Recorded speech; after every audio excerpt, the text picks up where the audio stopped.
Hey guys, my name's Joel. Hey guys, my name is Lilu. And we've been trying to do this video for ages. Here comes some Aussie slang for you guys.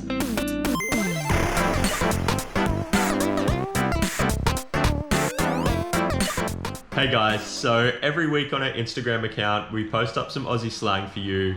But we always get questions like, how do we use this Aussie slang in a sentence? So we're going to show you this week's 5 Aussie slang words, and we're going to use them in sentences for you. The first Aussie slang we'll use is the term bludger.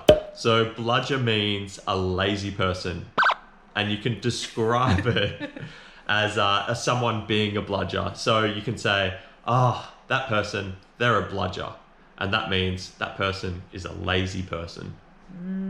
That's a good call. So the second word is postie. Sometimes we call the people who post the mail for you, we call postman. Mailman? Mailman in Australia. But we have a shortened one. So in Aussie slang, it's postie. And in the sentence, you can say, oh man, my postie didn't press the mail today, so I missed out my parcel. Have to go all the way to the post office to pick it up. So it's terrible, but when that happens. Yeah, but it happened quite a lot. Third word we put up there is a cold one. So a cold one in Australia means a beer.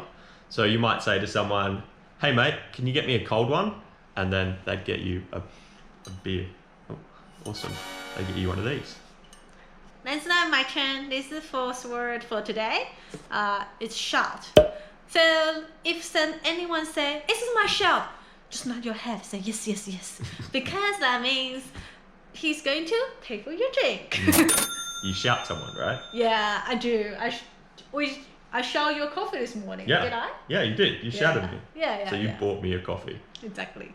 If you want to shout someone, you can say, hey, it's my shout. Or if you want to ask someone else to shout you, you say, can you shout me a coffee? I don't think I usually say that. Can you shout me a beer? Probably say that to your sister. But most of the time you'll see people, they are at a certain age and hold a credit card in one hand, and the other one say, it is my shop, it is my shop. Something like that. Then you get a point. Let them pay. Let them pay. Don't argue with them. And the last word today is the word cactus. So if you describe something as being cactus, it means it's broken. So if your TV, for example, breaks down, you can say, my TV's cactus. It means it's dead, it's broken, it's not going to work again. Can you use that to describe some people's minds broken? Not really. It's just only for certain of the stuff, right? Yeah, it's more like objects. I see. Yeah. You say, it's cactus, it's broken. Alright guys, that's it for this week. Please subscribe to us, follow us on our Instagram, take the quiz each Monday, and we'll catch up with you next time. See ya! See ya! Come on, Franco. Have to say bye.